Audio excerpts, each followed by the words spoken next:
Panel, would you trust an AI agent to manage your passwords? Michelle, we'll go with you first. It depends. I think I need to know a little bit more about which agent and some more of the pros and cons of it managing my password. Not I would trust an AI agent to manage those passwords. Maybe at a version 2.0, I would change my stance. Not yet.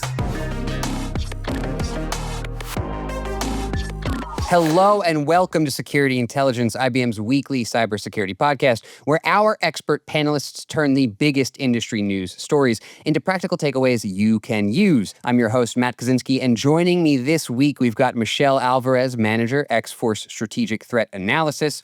We've got Austin Zeizel, Threat Intelligence Consultant, and Erblind Morina, X-Force Principal Incident Response Consultant. We're going to be covering Microsoft's biggest Patch Tuesday ever and the C-suite's growing acceptance of cybersecurity risk. But first, we have to talk a little bit more about AI agents and passwords because Apple Intelligence has a nifty new feature that lets an agent change your hacked passwords for you. This was announced last week at WWDC 2026. This new feature from Apple Intelligence can identify whether a user's passwords are weak or compromised, and then it can go change them for you via agentic workflows. I can't help but compare this to perhaps the biggest agentic news story of the year, which was OpenClaw, and as I'm sure you all remember, we mostly talked about that as a security debacle. So it's kind of interesting to see agents being put to use in a proactive security sense, but I'm wondering if we're ready for that yet. And Michelle, I'll start with you first, because I asked you first up top, would you trust an AI agent? And you said, it depends. I'd like to know a little bit more about what does it depend on? Can you give me some insight there? Yeah, absolutely. And so I'm not entirely sure, right? Is the human in the loop? I think that's first and foremost, and that's been touched on numerous times on this podcast, right? I think that's what it depends on. Do I get to check, okay, great, you want to change my password, thank you. I hope you're notifying me, right? There's some transparency there and I have some say in whether or not you get to change my password. And then I can make that decision. But again, I think it's great, right? Wherever we can integrate AI into security, but that there's guardrails in place. And I understand what those guardrails are because as I'm learning all about agentic AI, and I think the rest of my panels would agree, there's so much to learn and understand and know. It can be overwhelming. So as you sort of integrate all of these tools into your even personal life, right? What are you introducing? Know a little bit more about first that tool, and then make a decision from there. Absolutely. And I think you're right to point out the importance of human in the loop here. I mean, like you said, we talk about it a lot on the show. It's always important with AI, but especially something like an agent managing your passwords. Because, right, I could imagine nightmare scenario, AI decides to change your passwords because they're weak and it doesn't tell you. And then you're like, I can't get into my accounts, right? I'm not saying that's what's going to happen, but you can see that happening through a prompt injection or something. So I share similar concerns. Austin, how about you? I'm wondering if you have any concerns yourself. You mentioned kind of waiting maybe for a version 2.0. What are you thinking about? Yeah, I mean, what Apple's doing here, I think, is pretty interesting. Shifting security from a user-driven action to AI automation, where that system can detect a compromise and immediately rotate those credentials on the user's behalf, and that really completely removes the friction of password hygiene that we're so accustomed to. But it also introduces a new layer of risk here.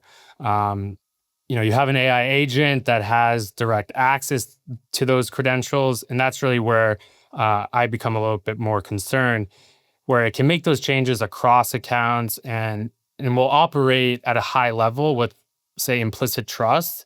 But I think the adage within the industry speaks volumes. When you prioritize convenience, you sacrifice security. And that's really where my main concern is around. I think that's a very good point, and I'm glad that you bring up the issue of standing privilege, because it does tie into this conversation we're having a lot more about should you even have standing credentials at all, right? Like, should you be swapping these things out much more dynamically? Should you be switching over to pass keys, for example? And so, yeah, I mean, as much as this helps reduce some of that friction, like you said, that old saying, when you get rid of some of that friction, is the trade-off always worth it? What can happen there? So I'm glad you're bringing up those kind of tangential almost issues that affect this. Erblind, I want to move on to you now. You were slightly more stronger in saying, no, I would not trust one. Well, I fully agree with Austin and Michelle. I want to look a bit under the hood. Like you're saying that, like, compromised credentials. So how Apple knows what's compromised credentials? So most likely it's discovery of leak passwords, for example, or info stealers or information stealers in dark web. And the question is, how do you get this information? What is the confidence? And basically, technically speaking, especially with threat intelligence, it's very hard to determine. It's very false positive oriented.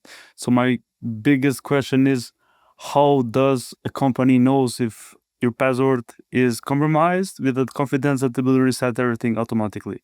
I think I like the idea that now it's more proactive and it's not waiting for the user to basically go there and reset the passwords.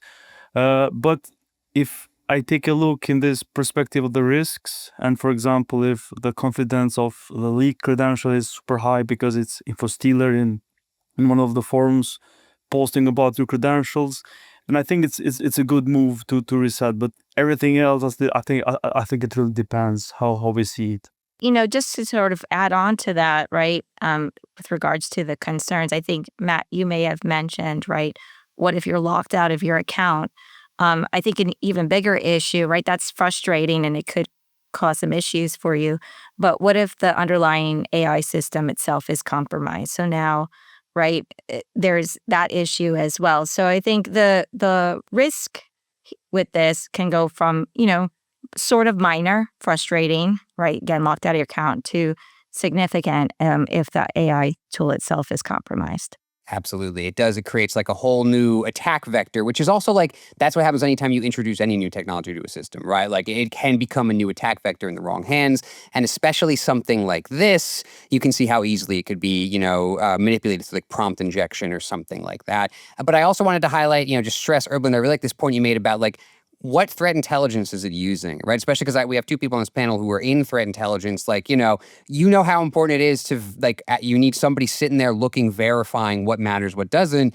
Can an agent do that yet? I don't know that it can. I don't. But I think this is an interesting step in a possible new direction. And so to kind of round out this segment before we move on, I just want to kind of get takes from each of you on, do you think that maybe AI agents like this, with the right guardrails in place, could help us make some progress finally in that like persistent issue of like basic security hygiene, right? We always talk about how like you can have all the bells and whistles you want, but at the end of the day, are people changing their passwords? Are they using the strongest passwords? That's the hard part. Austin, I'll start with you. Do you think this could be part of our strategy to finally address that? What's your take? Yeah, I definitely think so. I mean, the way I always look at AI is it's never a replacement for humans. I think it's supplemental to the work we do. So I could see it being used as an assistant to help with password hygiene and management. But it really is just too early to tell. But I think the innovation is great, and I think we are going in the right direction. Absolutely. Erblind, how about you? Any thoughts there? Maybe, if, for example, it is just a strong password, if it's just a calculation of, do you really need AI? Maybe it's just simple automation. And I think maybe we don't have to be in pressure of just putting everything on AI, and they still can be just purely automated. So, for example, if there is a discovery in dark web, just to disable the account, maybe it's a solution. So not fully automated. But again, I think the most important part which we have is to understand, first of all, how we get this information. What is the confidence? And I can see a lot of difficulties in this case, because you can see a lot of false positives. It's kind of dark web, for example, is most of it a garbage and not real data. So if just a fake news in dark web, it's going to disable my password. I think that's a really risky move, which I don't trust yet. That's a really good point. We did do an episode not too long ago with Robert Gates here, talking all about how most of what's on the dark web is kind of nonsense. It's lies, and I didn't think about that aspect, but you're right. Michelle, to close us out here, what do you think? Can these agents be part of solving that hygiene problem for us? It's just like anything else, right? We have a lot of tools in our tool belt hanging from it. So, we have to identify which ones are going to work the best together in a secure and layered approach. So it could be a good fit for some organizations, but not all. So I think every organization sort of has to vet the tools and technology that they're implementing in their own environment, because not one shoe fits all. Absolutely. And I think it's especially important to stress with AI, because it can be very easy to be like, AI will solve the problem. Okay, but like how? And will it actually solve it for us in our specific situation? So I like that you stressed that to close us out. Folks, I have to move us along. But before I do, to the listeners, viewers on YouTube, if you've got thoughts about incorporating AI agents into your security workflows, if you're using them to reset your passwords, let us know. I do read the comments. I do respond. But we're going to move on to another story this week about the intersection between AI and security. This is the biggest Patch Tuesday ever. June 2026 was Microsoft's biggest Patch Tuesday on record, addressing 206 unique CVEs. And Microsoft VP of Engineering Tom Gallagher thinks that Patch Tuesdays of this size will be the norm going forward, thanks in part to AI vulnerability discovery. And a lot of other people agree, right? I've got a quote here from Tenable's Satnam Narang talking to Dark Reading. He said, quote, "The days of 50 CVE Patch Tuesdays are over. I would expect at a minimum 100 plus CVEs each month to become the norm across Patch Tuesday." Now that sounds a little intimidating to me, but Austin, I want to start with you. What do you think? Are massive Patch Tuesdays becoming a norm? Is this a problem for us, or is the volume something we should be concerned about? What do you think? Yeah, I mean, it's not your typical Patch Tuesday anymore. It does reflect a structural shift in vulnerability discovery with that record number of over 200 CVEs. And I do think that is becoming the new baseline, especially as AI helps scale CVE research. But I think what's important here is it's not the software that's suddenly less secure and that there's more flaws, coming out. It's rather that AI is just dramatically increasing the speed, scale, but also the depth of that discovery of those vulnerabilities. And it's becoming more visible with these flaws that have always been there. So overall, I think it is a net positive, and it's not something to be alarmed about. Yeah, I like how you frame that. It's not that the software is suddenly getting less secure, right? Because it can feel that way, but it's not that the AI is like inventing vulnerabilities. It's finding them. And we have stories from when Mythos Preview came out a few months ago of it finding vulnerabilities in 16-year-old code, for example, or I forget whose code it was somebody at Microsoft, but they tried it on a 40-year-old utility they had written and they found flaws there. So it's like the flaws were always there, just the AI is kind of surfacing them, and that can be intimidating, but it's also more visibility for us as defenders.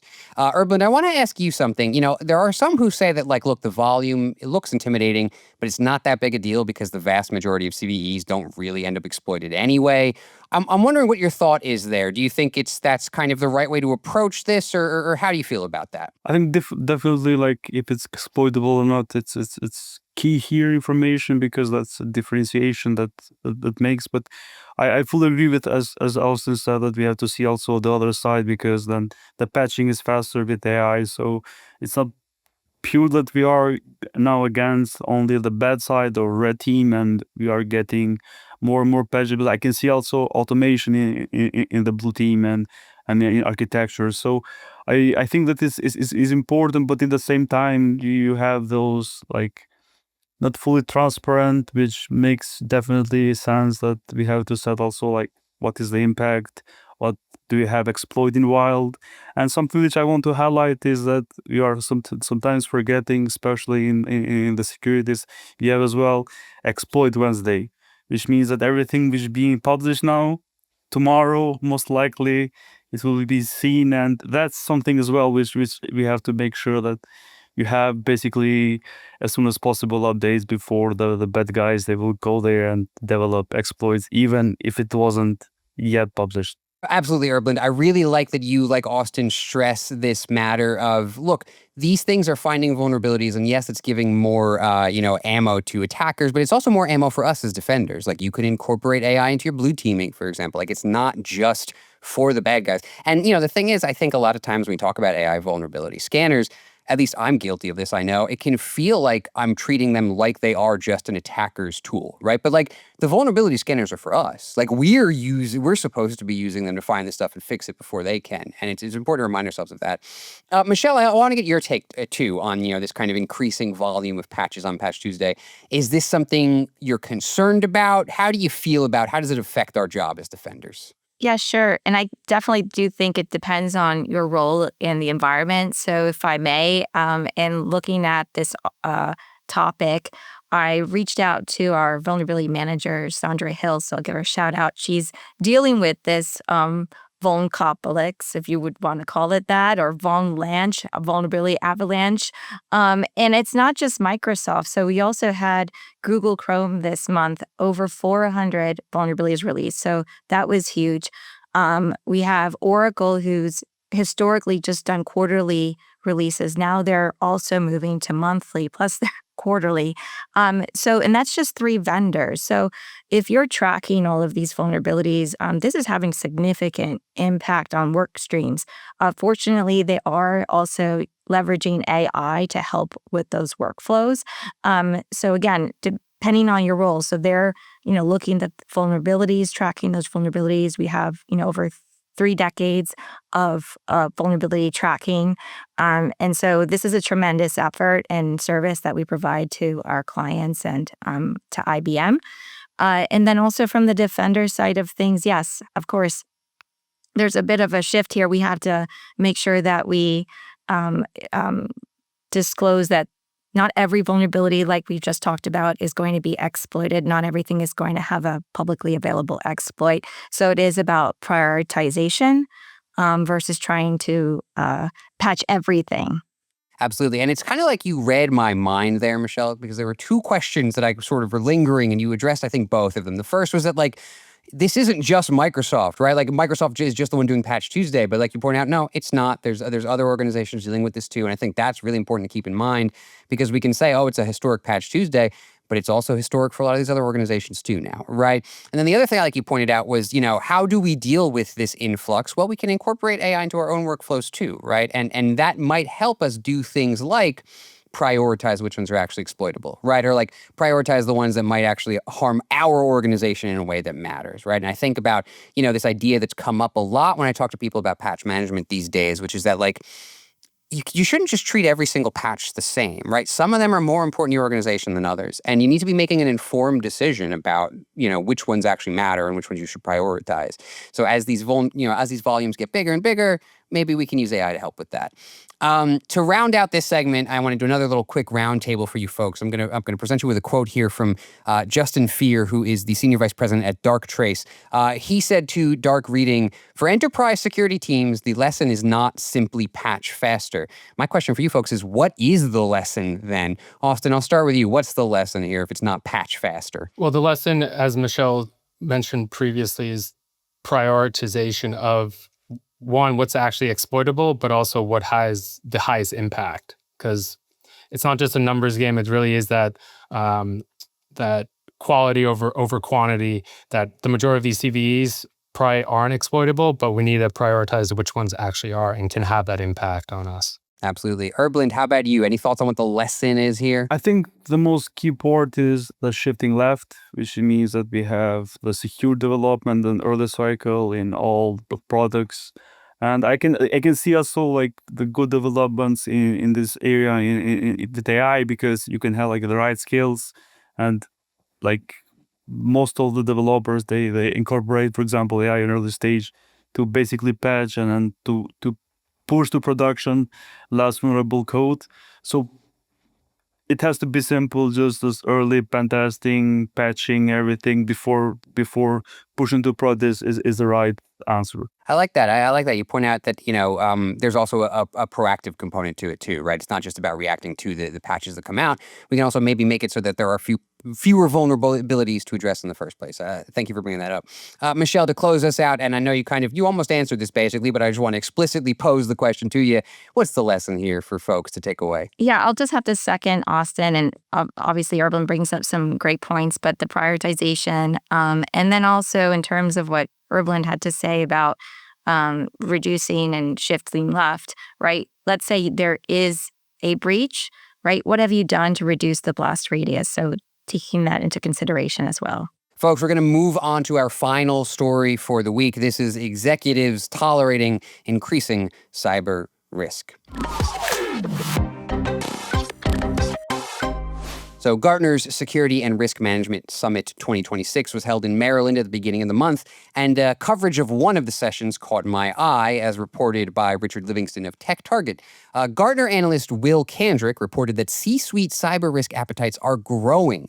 Basically, executives are increasingly willing to accept greater levels of cyber risk to drive innovation and achieve their goals. Now, the shift is fueled in part by the fact that organizations have basically learned that it's impossible to prevent all cyber incidents, right? Everyone's kind of going to face one at some point, no matter how many security controls you put in place. So as Kandrick says, cybersecurity's new mandate is to more holistically minimize harm and impact to the business before, during, and after a cyber attack, as opposed to maximizing outright prevention, which is not achievable no matter how much we spend. Erblind, as the incident response guy on this panel, I want to ask your thoughts on this take about executives increasingly embracing cyber risk. You got any worries there? Any concerns? How you feeling? I think seeing from the field directly with incident response cases is that we have a shift from cybersecurity mindset to cyber resilience, which means that everyone is accepting that, yes, we're going to get breached, we're going to get attacked, and then we're just going to minimize the risk.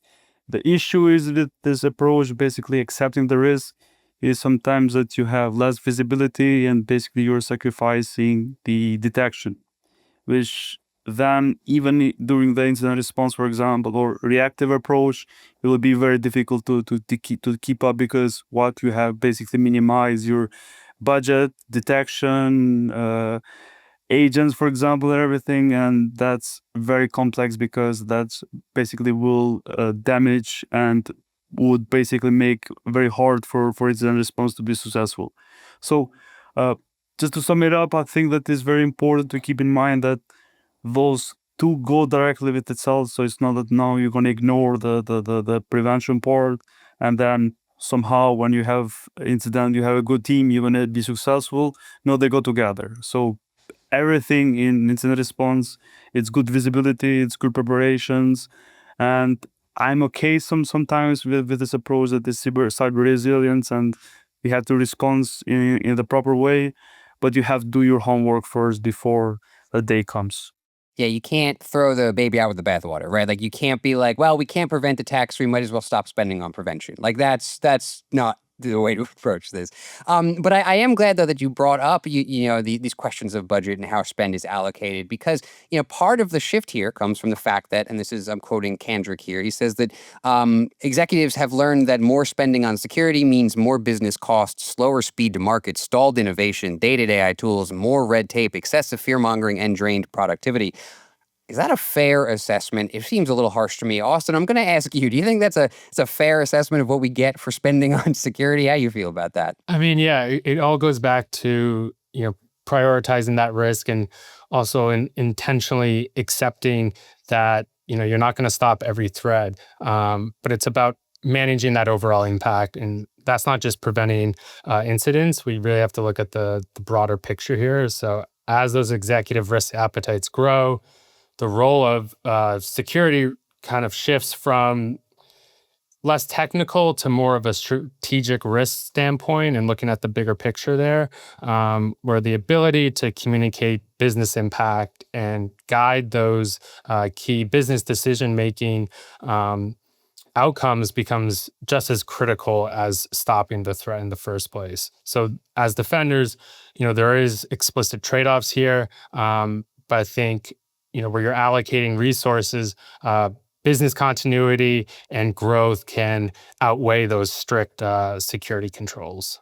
I like Austin's take on sort of the strategic outlook. Of course, we're both on the strategic threat intelligence team, so that makes sense. But just to kind of put that into sort of a use case, right? And I'll bring Erblind into this, and maybe he has some thoughts as well.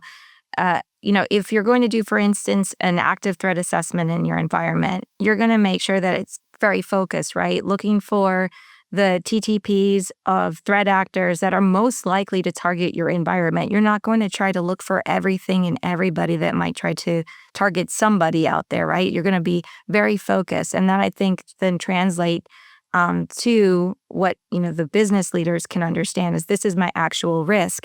And this is where I should put my security budget, is for this tailored approach to my environment. And then we're going to see a return on investment. And, of course, bigger risk for cyber breach, but also obviously having a bigger appetite for risk doesn't mean that security isn't important. And I think that's a good point, right? That I don't think the security leaders out there and the CISOs teams are saying that it's not important. So just to sort of round that out with an actual example. No, I'm glad that you put it in those terms, and it kind of, you and Austin both, talking about this more strategic kind of role that security can kind of play. It reminds me of something that Jeff Kroom often says when he's on the show, which is that security can't be in the business of saying no. We should be in the business of saying yes, and here's how to do it securely, right? And I feel like that mindset helps to maybe shift some of the thinking towards that cyber resilience mindset, but without making some too big of a sacrifice. You know what I mean? You're saying, look, we're going to enable the business, but we're going to enable it securely. And maybe that's where the balance lives. Erblind, to shift tack slightly here, I want to ask you about something that kind of came to mind for me, which is that and Kandrick doesn't say this outright, so I don't want to make it sound like this is his idea, but I suspect AI is part of the puzzle here, in the sense that organizations want to adapt AI and deploy it quickly, and maybe they feel like security is stopping them. But I wanted to ask you, somebody who's actually working in the field every day, how do you think AI fits into this picture? Does it fit into the picture? What's your take there? If I can, I want to basically first touch another topic which is related to this. And I think the biggest reason why it's kind of this feeling of insecurity and we are not properly responding to incidents, I think sometimes we are missing the technical people. Especially you have CISOs which they are less technical on understanding the threat. And you have as well this vendor-oriented, when especially the C-level sees that the vendor is like a silver bullet against all the attacks, and we are missing the key parts. Which means that if you don't understand how the field works, if you don't know your environment, if you cannot do your homework, as I said, like keeping the hygiene, network security, segmentation, and others, I think it's very difficult. And when the incident happens, you don't have the basic stuff, but you are only depending in very specific product, then you realize that basically your overall security or postures is not the right one. So I think AI is helping, but then I think also AI is shifting in this high level knowledge of security overall, and everyone wants to be the manager, everyone wants to basically use AI to basically build and lead, but where are the technical people in this case? So therefore I think we need to more focus on the skills, the people that understand basically how the infrastructure works, what are the key things to make your environment safe, and not just pure high level GRC oriented. And that's something that we are observing through different cases when you have people doing things that they don't really understand in elements, but only in high level, which I think is very important to mention here. Absolutely. And that, reminds me again of something that's come up on the show, which is, Dustin Haywood has often said that we're framing a lot of AI stuff as a technical problem, but a lot of it's also a people problem. Where are the technical people? Are we still investing in them? Or are we, like you said, Erblind, does everybody want to be a manager so much that we don't have the technical boots on the ground? I think that's a serious concern. We're coming up on the end here, but before I close this out, Michelle, any final thoughts on, how we deal with CISOs or executives in general, just having a bigger appetite for risk, what our role might be, what your role might be as a threat intelligence person? Any thoughts there for us? Yes, so I think the theme, or one of the themes from our discussion today, is prioritization, and then enabling that to allow for business continuity, which is going to be probably one of the most important things for our C-suite, right? When they consider what are the revenue generating processes that we want to keep up and not have disrupted due to a cyber incident. And so being able to prioritize to allow that to be mitigated as best as possible.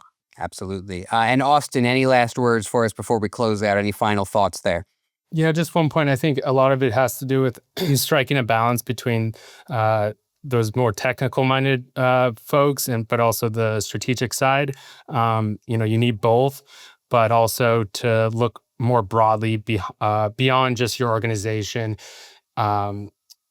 Seeing that if you are breached or you have any sort of data theft as a result of an incident, you have to look at those trickle-down effects on your vendors and your third parties, and just overall the business impact. Absolutely. I think it's a great note to end it on, folks. That does it for this episode. I want to thank our panelists, Michelle and Erblind and Austin. Thank you to the viewers and the listeners. Thank you to our producers. Subscribe to Security Intelligence wherever podcasts are found so that you never miss an episode, and stay safe out there.